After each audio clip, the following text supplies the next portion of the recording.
Moolaadé, Ousmane Sembène's final film, crowned an astonishing sequence of feature films that began in 1966 with Black Girl. Perhaps the most successful realization of his activist conception of cinema, Moolaadé is also a deceptively complex film. The studied artifice with which Sembène depicts quotidian village life masks the film's multi-layered complexity, slyly suffusing African village life with its simultaneously enigmatic and soporific quality. If one does not watch attentively, making oneself look again and again at some puzzling or odd aspects of the film, one will fail to see just how much of its argument reposes on some of its most understated and elusive elements. There are some very fine readings of Moolaadé, responding primarily to its uncompromising treatment of the practice of female genital cutting, a practice that cuts across, literally and figuratively, some of the most fiercely contested and entangled issues on the continent. Most prominent among them, an array of morally contested practices that suppress and deny the agency of women. However, the understandable preponderance of responses to the film's treatment of female genital cutting has come at the cost of an unwarrantable neglect of the very phenomenon to which the film owes its name: sacred space. Moolaadé is a word from the Jula Bambara language family widely spoken in West Africa.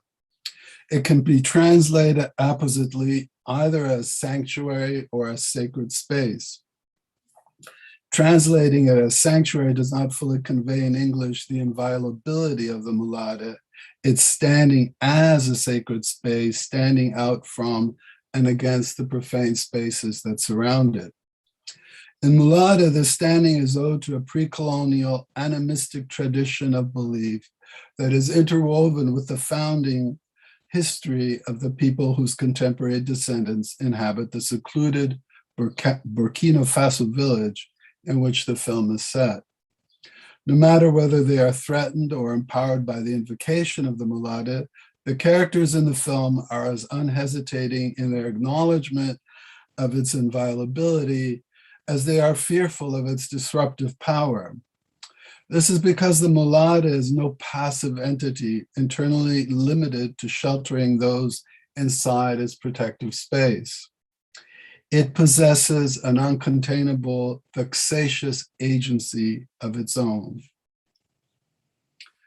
From the moment it is invoked, the Moolaadé triggers a cascading series of uncontrollable and unruly actions, enabling one very courageous woman's contestation of the practice of female genital cutting.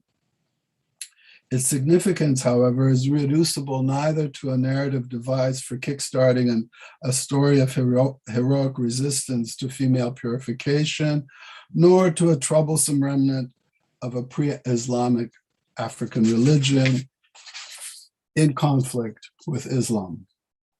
Indeed, the Moolaadé does not fit comfortably on either side of the sacred profane or secularism religion binaries. Rather, it exposes their conceptual limits by incarnating the variability and permeability of the spatial boundaries that putatively wall off the sacred from the profane. Especially significant are the multiple ways the Moolaadé facilitates Sembène's probing treatment of the spaces in which the ordinary and extraordinary are typically housed, prying them loose from those spaces in unexpected ways, making them both more and less extraordinary. Conjointly, the Moolaadé liberates spaces occupied through colonial dispossession and forced conversion, reclaiming them in the name of utopian and transformative aspiration, in the words of Frantz Fanon, to reclaim them, to once and for all bring about not only the demise of colonialism, but also the demise of the colonized. As a consequence, Sembène's complexly creative reinterpretation of the Moolaadé as both a sanctuary and a political agency compels us to rethink how we understand sacred space and what we understand the sacred to be.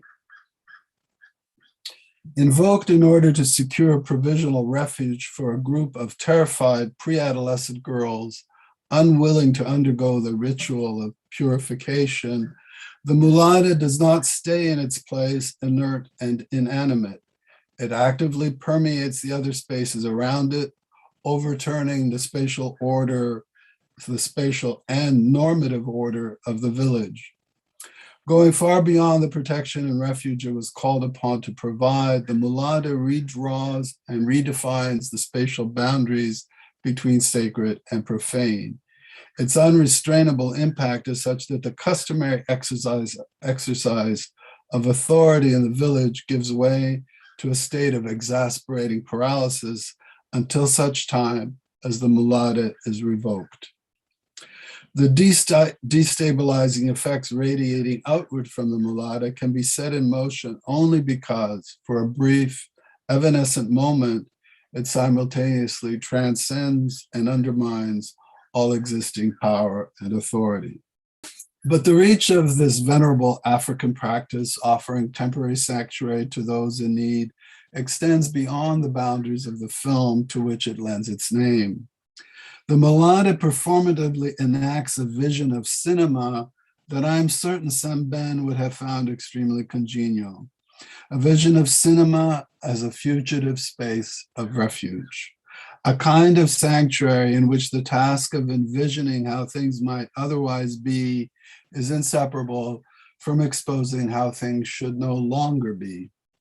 Moolaadé, the film, inhabits its own fugitive space of refuge to enact a syncretic vision of politics in which longstanding traditions and practices confront one another, staging a process of reflection on the question of which one should be criticized and abandoned and which renewed and passed on.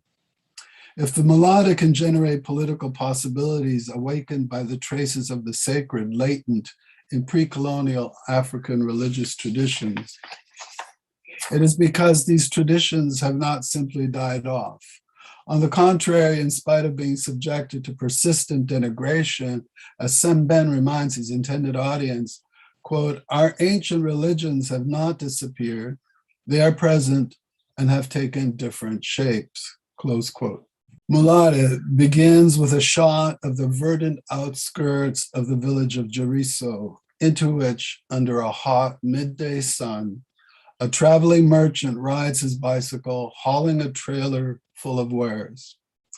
He is enthusiastically escorted into the village by an exuberant group of young boys, loudly cheering his arrival. "Mercenaire has arrived."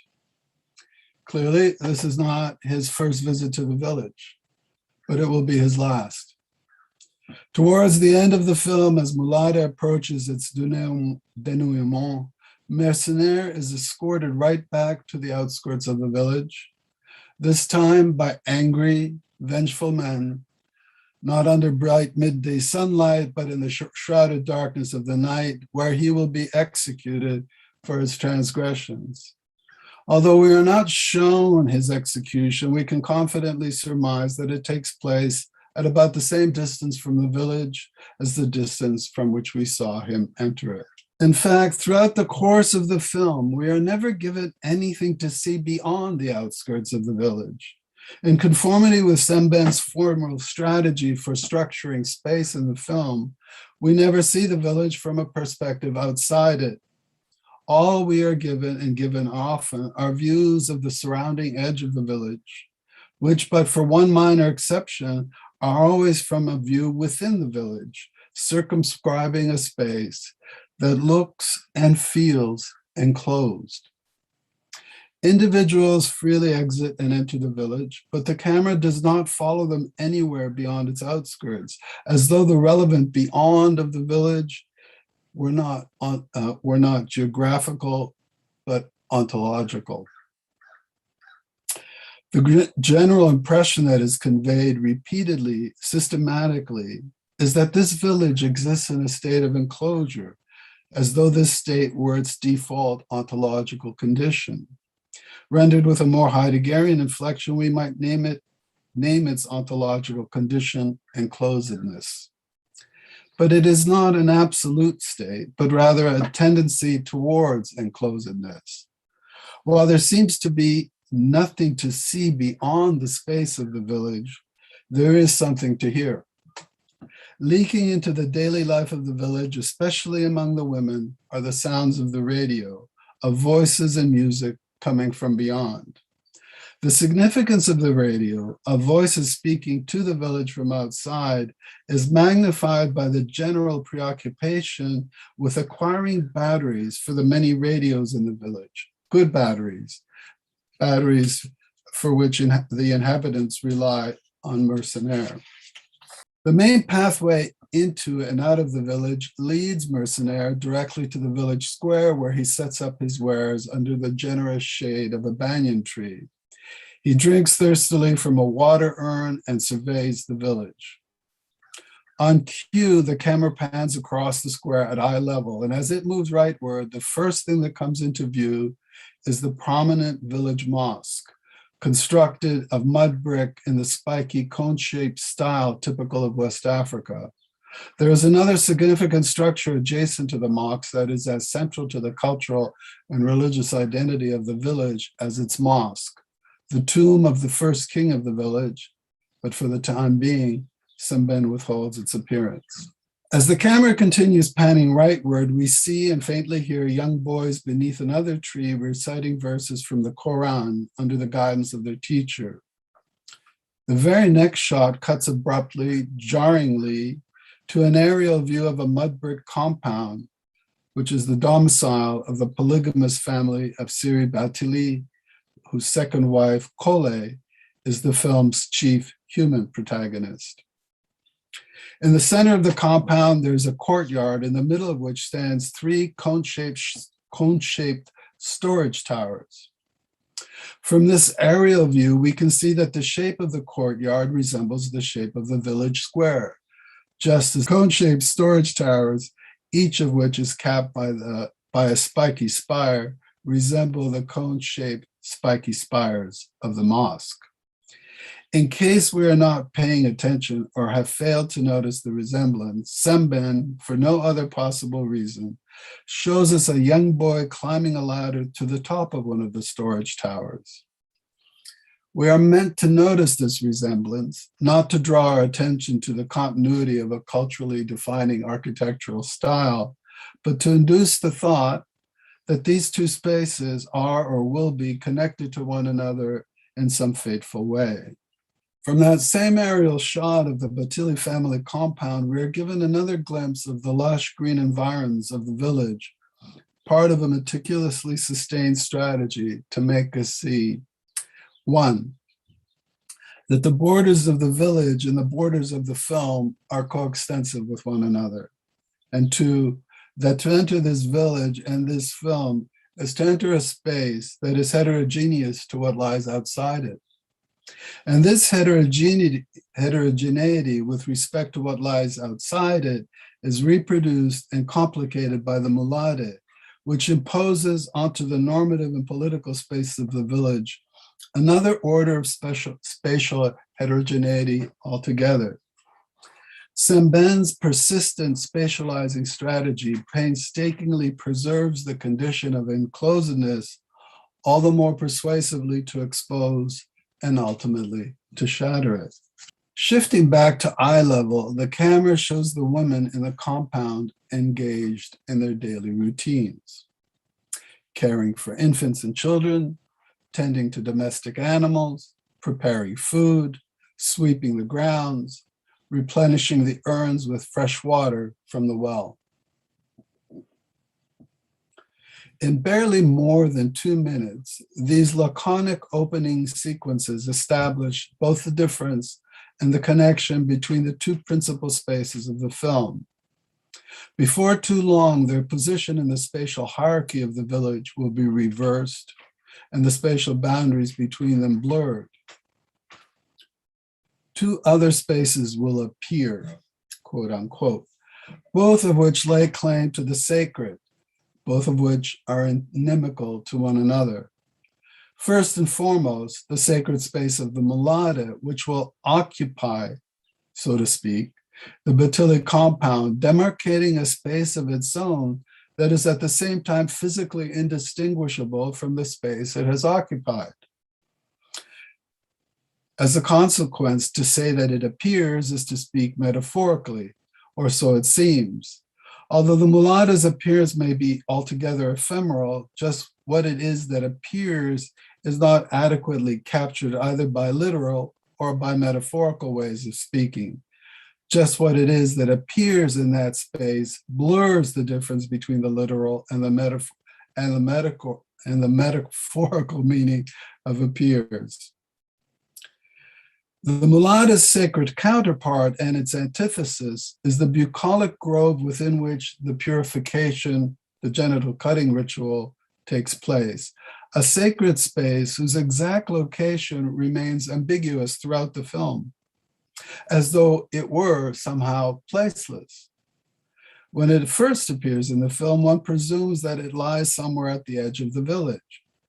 Its deliberately nebulous position in the spatial configuration of the film creates the impression that the ambiguity of its location is somehow essential to the kind of space it is. Regardless of its actual physical location, its placelessness is an ontological condition of its appearance as a sacred space.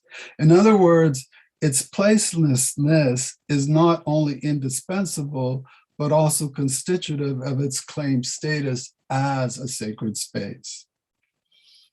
Quite notably, we are never shown anyone entering or departing its sacred space, neither the women who conduct the ritual nor the girls undergoing it. The space where young girls are cut is itself cut off from the village, remaining inaccessible and invisible to uninvited eyes, which is why it is a space that actively obscures and indeed mystifies not only where, but also how it demarcates its sacred space from the profane spaces that surround it.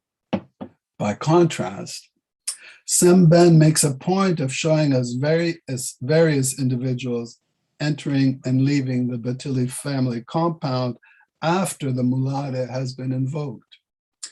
A great deal, if not all, of what is at stake in Moolaadé, the film, turns on the conflict between these mutually antagonistic and mutually incompatible visions of sacred space, one of which is constituted as a permanent space of purification, the other as a fugitive space of refuge, offering temporary sanctuary from purification.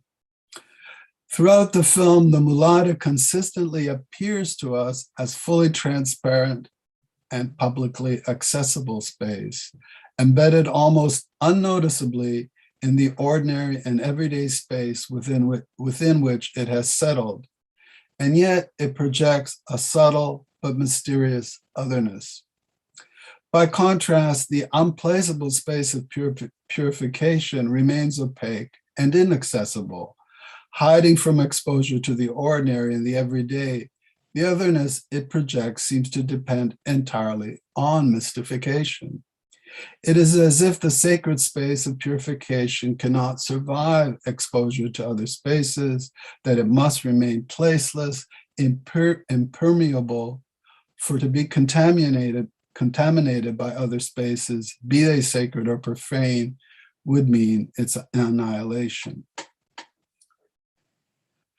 When the camera finally pauses its movement inside the Batili home, it focuses upon a woman sweeping the grounds. This woman is Kole, whose daily domestic routines are suddenly interrupted by the desperate cries of 4 young girls. Their ceremonial dress marks the girls as runaways fleeing from purification. Supplicating themselves before her, they plead for protection and refuge. We don't want to be cut. As her grown-up daughter, Amsatu, quickly points out to the perplexed Kole, Their pleas cannot be refused. They are appealing to an unwritten moral law, like the law of the sea, requiring all to give aid to those in need. Troubled and uncertain about what she should do, Kole confers with the other wives, the eldest Hajatu and youngest Alima, both of whom immediately draw Kole's attention not to her moral obligation to the young girls, but to its more immediate political implications. The women, especially the conflict-averse Alima, want Kole to understand that as soon as she invokes the Moolaadé, it becomes an unavoidably political matter, not least for Kole, who will be accused of inspiring the children's insubordinate behavior in order to vitiate the sanctity of purification, and by implication, of seeking to challenge the hierarchical and sexist relations of power that rule the village. As if stirred by the threat of some precipitous change, the village drums can already be heard in the background, beating out their message in an ominous rhythmic pattern. The normative order of the village has been disturbed. Passed over completely in the discussion between the women is the question of whether Kole has the authority to invoke the Moolaadé in the first place. But for the standing she enjoys through marriage to one of the wealthy families in the village, she is in every other respect an ordinary woman, lacking any special religious or secular status, which suggests that regardless of its status, the Moolaadé can be invoked by anyone, anywhere. It is radically democratic.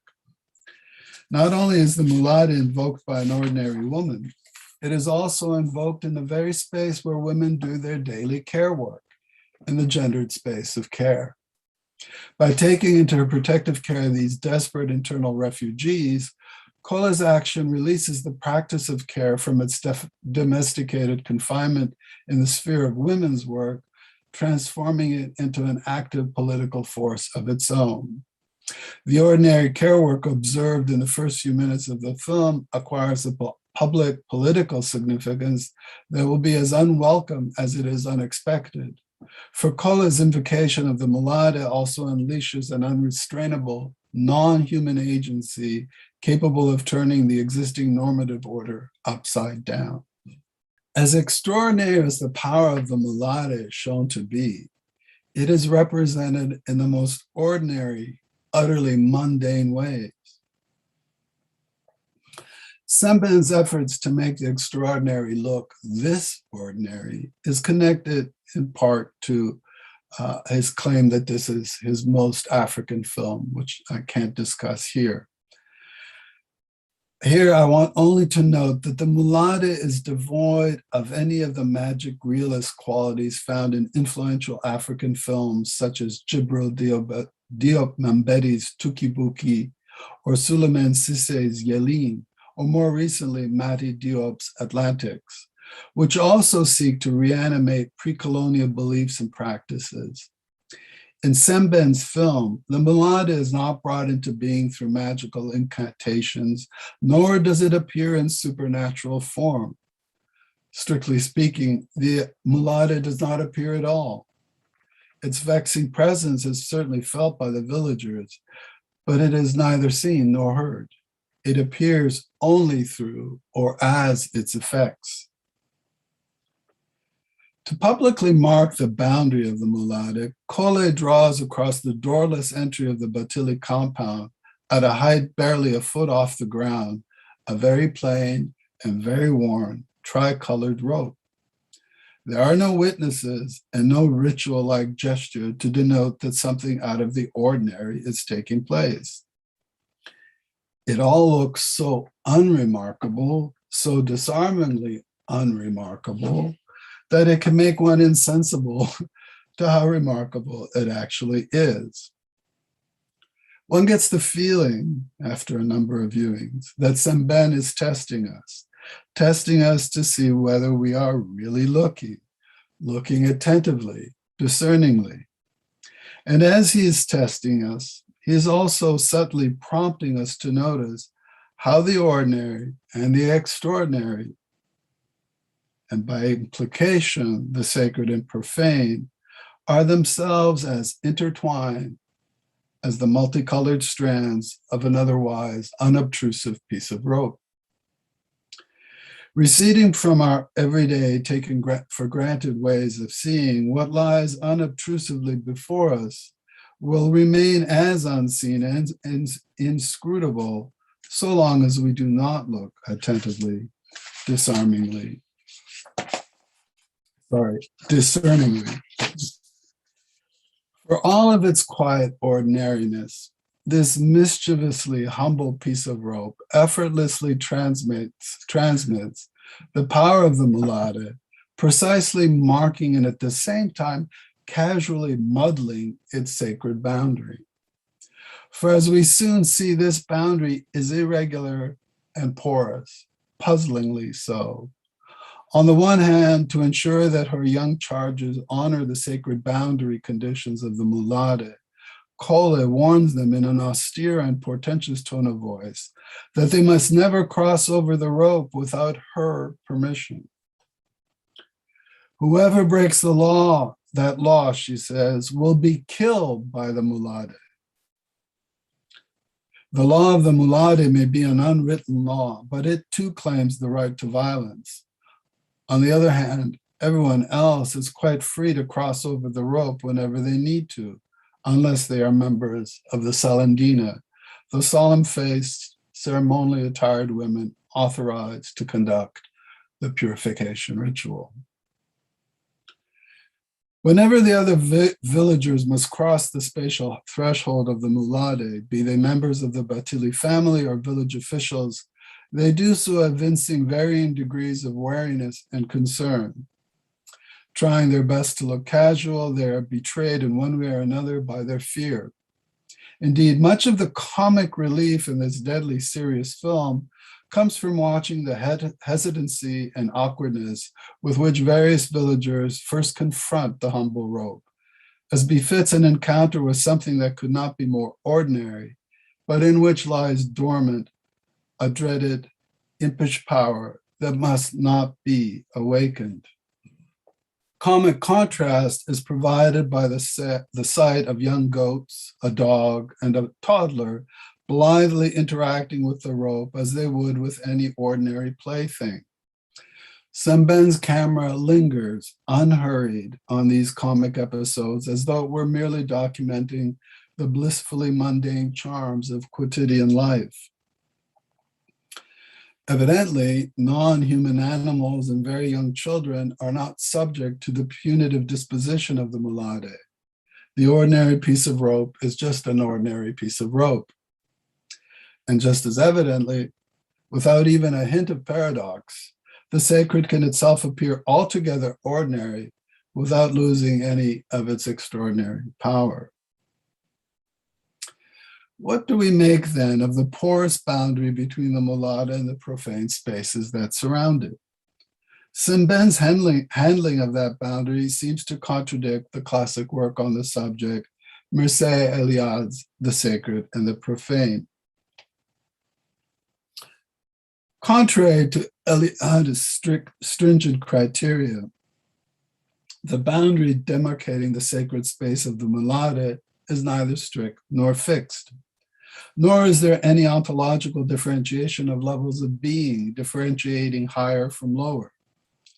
Only the forceless and almost imperceptible superimposition of the Moolaadé on the existing domestic space of care, which remains in place, essentially unchanged in its mode of being. Care activities go on just as before.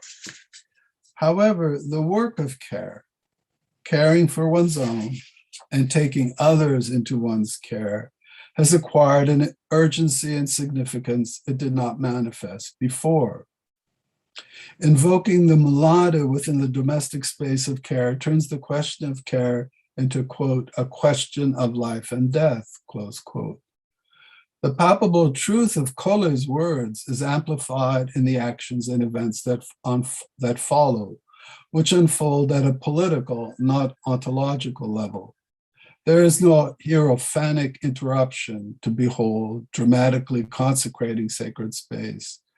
A generic piece of rope drawn without fuss across the entrance to Kole's home altogether fails to meet the standard of what Iliad calls hierophanic interruption, or a holy interruption. The humble rope does not manifest the holy, the eros does not appear. What does appear is a sacred space that can be permeated by the profane and yet retain its distinctness, emanating a variable, inviolable, but not invariable otherness. Despite Sembène's resolutely deflationary representation of sacred space, the Moolaadé nonetheless meets the most crucial of Iliad's criterial distinctions. It introduces, it introduces and is characterized by spatial variation and heterogeneity, whereas profane space remains homogeneous and undifferentiated, close quote. Just as messianic and revolutionary time interrupts homogeneous empty time, as Walter Benjamin put it in The Concept of History, sacred space interrupts homogeneous, undifferentiated space. Its heterogeneity is constitutive of its power, not only to demarcate itself from profane space, but all the more importantly, to reorder space and to alter the relations between existing spaces. This is how a newly invoked sacred space can become, quote, the fixed point, the central axis for all future orientation, close quote. Of course, Iliad is thinking of sacred space as permanently fixed in place by physically unambiguous and unchanging boundaries, for example, temples, churches, stone monuments. But a reordering and reorientation of space can also follow from a spontaneous, temporarily discontinuous designation of sacred space. Taking a more robustly historical and comparative approach, freed from the conceptual constraints of Iliad's rigid, sacred, profane binary, subsequent scholarship presents a picture of sacred space that in just about every respect corresponds to the picture presented in Moolaadé. A singular coincidence? Or simply a perspicuous attunement to the constitution to the constitution and diversity of sacred space in situ. Given Sembène's geographic, cultural, and historical location, he would have found the emerging scholarly view of the sacred as politically constituted to be stating the obvious, not the serendipitous confirmation of the workings of sacred space in his film. The political is not anterior to the sacred, it is essential to its constitution. Rather than fixed in some particular space by some hierophanic event, sacred space can be mobile, set free to appear, if only temporarily, wherever it is invoked or invited. Critics of Iliad have claimed, not altogether correctly, that power as an essential element of the sacred is entirely missing from his analysis. In a contemporaneous text, the philosopher of religion, Gerardus van der Leeuw, aptly describes sacred space as, quote, a center of power, positioned in a place where its effects become perceptible, close quote. To become such a locus of power, the sacred has to settle in a space already occupied by others. Quote, the settlement of the sacred is always a conquest. But Iliad also recognized that the consecration of sacred space always involved, now quoting from Iliad, conquering and inhabiting a territory already inhabited by other human beings, close quote. Indeed, the consecration of land already inhabited by other human beings became the symbolic foundation of colonial dispossession, consecration as dispossession. I want to quote from a remarkable passage from Eliad's text. A territory can be made ours only by creating it anew, that is, by consecrating it. This religious behavior in respect to unknown lands continued even in the West, down to the dawn of modern times. The Spanish and Portuguese conquistadors discovering and conquering territories took possession of them in the name of Jesus Christ. The raising of the cross was equivalent to consecrating the country, hence in some sort to a new birth. For through Christ, quoting from Corinthians, all things are become new. The newly discovered country was renewed, recreated by the cross. The alarming moral blindness exemplified in this passage could justifiably monopolize all of one's critical attention. Not only does Iliad fail to question the use of consecration as the sanctifying instrument of colonial conquest and dispossession, he unwittingly but inexcusably identifies religious behavior in respect to unknown lands with genocide. Iliad runs violence and the sacred so closely together that he more or less undercuts the claims of his critics that he failed to recognize power as an internal element of the sacred. On the contrary, he recognized it all too well.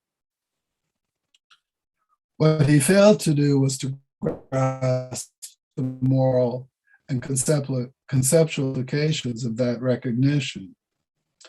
However, the ultimate significance of this particular passage may lie less in the link Iliad makes between consecration and the violent dispossession of land than in the link he makes between consecration and a new birth, the creation or recreation of a territory, a space, a country.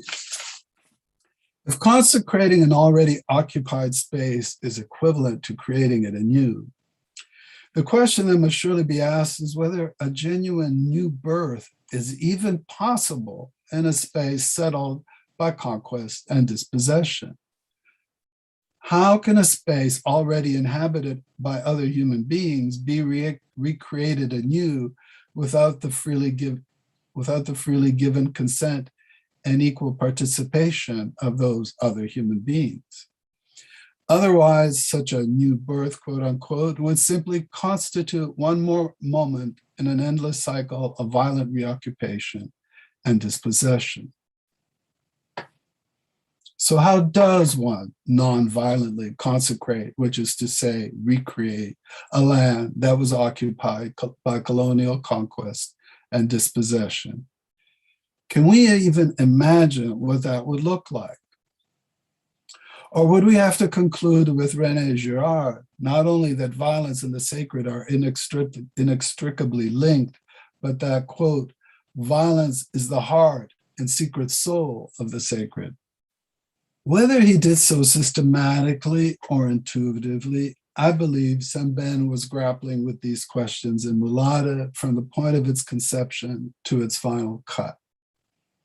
We cannot begin to make sense of the role of the Moolaadé in the film unless we notice just how much these very questions shape the narrative and formal organization of the film. Only when we see how much these questions structure the film, how much they shape each and every scene in the film, will we fully grasp why the Moolaadé represents much more than a refuge-giving sanctuary, why it possesses a political agency of its own, and why its political energies are expended on reclaiming and recreating spaces previously occupied by colonial conquest and dispossession. Sembène's Moolaadé shows one way it might look, one way it could be in place without becoming one more moment in a cycle of violent reoccupation and dispossession. Now, his answers to these questions are not final or equivocal, but they are extremely suggestive, even if they are also layered with caution. The contrast he draws between two visions of the sacred is most certainly compelling, not least because he does not cleanse his preferred vision of the sacred of its potential for violence. The film does not end cleanly on a note of ambiguous triumph. There is a victory, but it is partial and qualified. But there is no doubt that Sembène is taking sides on the issue.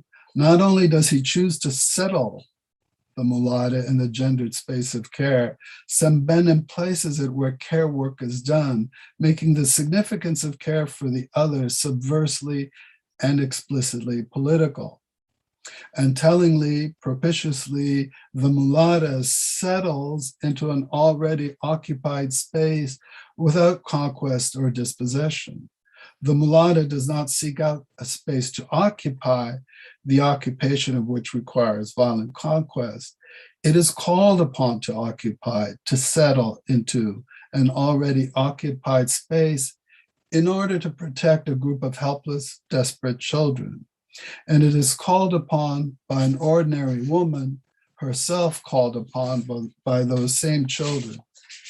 In other words, the Moolaadé doesn't occupy the Batili home by force.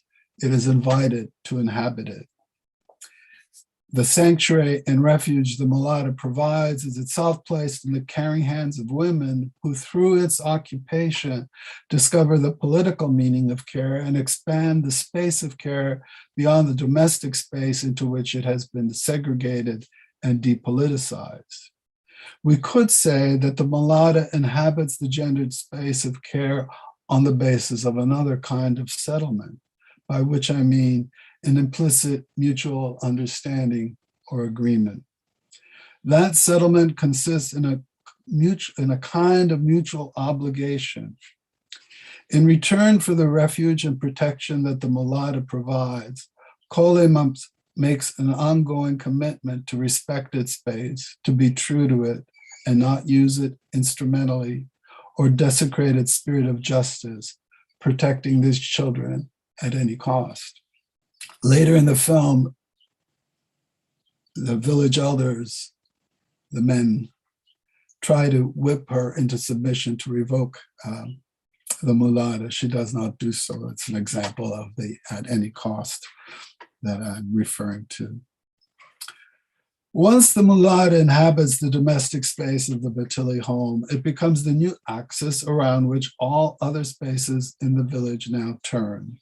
As the locus of power in the village has shifted, the central actors entangled in the ensuing crisis of authority and legitimacy discovers each in their own way the reorientation of spatial relationships and the correlative alteration of power relationships. The Salandina, once apprised of the whereabouts of the missing girls, are the first implicitly to acknowledge this change, grudgingly, resentfully. Arriving en masse at the entrance to the Batili home, they demand an audience with Kole, but maintain a cautious distance from the sacred threshold, wary of provoking the Moolaadé. They wish to reclaim their authority, but it is no longer one they can simply assert. They have to negotiate with Kole, the principal occupant of the new center of power in the village. Since they are only interested in a reinstatement of the status quo, in this case, the return of the runaways to complete the purification ritual, the negotiations will fail. As Kole is about to greet the Salandina at the entrance to her home, Hajatu, the senior wife, arms her with a machete. At the doorway, Kole is addressed by the chief Exizus, who wields a staff around which is coiled a silver two-headed snake. She reminds Kole that it was she who purified her, along with many of the other mothers in the village, and then rebukes Kole for holding up the purification of the young girls. Kole replies, "Truth be told, you cut me and stitched me up twice, and you also buried my first two children." Affirming her binding commitment to the spirit of the Moolaadé, she declares, "These children requested protection, and they'll get it." And then, Tracing the line of the rope with her machete and then pointing it at the Salandina, Colle warns, anyone who crosses this rope will be punished by the Moolaadé. However, she will not hold the girls against their will and lets them know that if they no longer want her protection, they are free to cross over the rope, but the girls firmly reiterate their resolve not to be cut. The Salandina retreat, but not before the chief Excizus issues a warning. Colle, you are too subversive. I will have to neutralize your powers. In response, Colle, twirling her machete, leads a joyful celebratory dance of the women and children until the sight of her visibly indignant brother-in-law returning from the fields to a village dramatically different from the one he left in the morning brings the dancing and celebration to an abrupt end. Colle and the women supporting her will not show such deference the next time she leads a celebratory dance at the end of the film. Caught up in the tension-filled confrontation between Colle and the Salandina, we may not have noticed that the Salandina's striking red coral robes with brown and yellow trim are composed of the very same colors as those intertwined in the Moolaadé's rope. Doubtless, Sembène wanted to use the interplay of matching colors to subtly convey the emerging and growing conflict between these discordant manifestations of the sacred. It is a contrast which Sembène develops methodically throughout the film, for these two spaces not only represent discordant ideas of the sacred, the meaning of the sacred as such is at stake in the confrontation between them. The contrast drawn between an idea of the sacred, represented by the humble, ordinary piece of rope, and one represented by the Salandina's imperious demeanor and pontifical robes, is foreshadowed portentously and altogether enigmatically in a prior scene. In conversation with the children under her protection, Colle discovers that they called out for her help because they had heard that Colle had not let the Salandina cut her surviving daughter, Amsatu, risking thereby the disapprobation of the villagers and the stigmatization of her daughter as a bila koro, an impure woman unsuitable for marriage. Colle's refusal to comply with the coercive norm of purification led them to believe that she was their only possible lifeline, at which point, without any further comment or explanation, Colle tells them, "You should know that purification is one thing, and Moolaadé is a different thing." In that moment, so very early in the film, it is not immediately clear how to parse the meaning of Colle's words. Moreover, given that they are spoken in the context of a casual getting to know each other kind of conversation, it is easy to miss the momentous significance of the distinction Colle has drawn. It seems like an odd thing to say, especially to these young girls, creating the impression that it is not actually intended for their ears. To make sense of Colle's distinction, one has to recognize that it is not drawn for them, for they are not its primary addressee.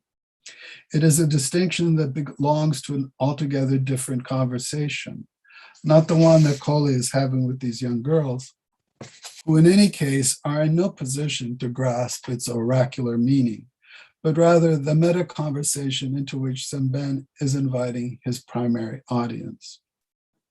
Once we can recognize to whom this distinction is addressed, we can treat it as an interpretive device for making sense of the film as a whole, namely, as staging a second-order conflict between inherited African traditions in general, and in particular between two visions or conceptions of the sacred. It then becomes compellingly clear that Sembène is deploying the distinction to ground an argument he is presenting to his African audience. I know you can all see that Moolaadé and purification represent different and separate traditions. Of course, they are both our traditions, but they are not both deserving of our allegiance. One remains worthy of our allegiance, the other not at all. Hear me out, and I will show you why. Alongside the argument over which traditions deserve to be preserved and which should be abandoned, Sembène is also staging a more oblique argument over the very meaning of the sacred. For the traditions in question are not just any traditions, they claim a sacred status, which in each case appeals to a different idea of the sacred. The last thing we should suppose Sembène to be arguing is that the sacred has no place in our lives. What he wants us to consider is the question of what the sacred is or should be, how it should figure in our lives, including what kind of authority it should have and in what kinds of places.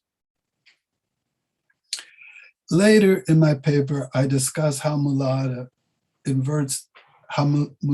inversion of the colonial space of dispossession by imagining another way to inhabit that space can also be read as a cinematic manifestation of the idea of heterotopia outlined by Michel Foucault in a remarkable paper written in 1967.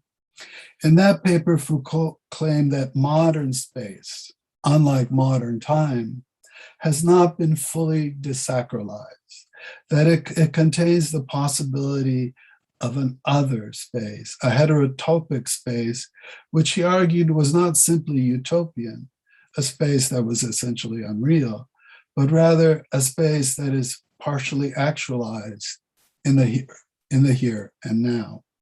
Quoting from that essay, there are also, and probably in every culture, in every civilization, real places, actual places, places that are formed in the very founding of society, which are something like counter sites, actually realized utopias, which because they are outside and at the same time localizable, they have the power to reflect or depict, contest, and invert existing spaces. Sembène does just that, all of that. It creates a counter site that is outside in a film and localizable to render imaginable, conceivable, the possibility of creating space anew and inhabiting it anew in a way that might finally break the cycle of violent occupation and dispossession and put into question the idea that violence is inescapably the heart and soul of the sacred.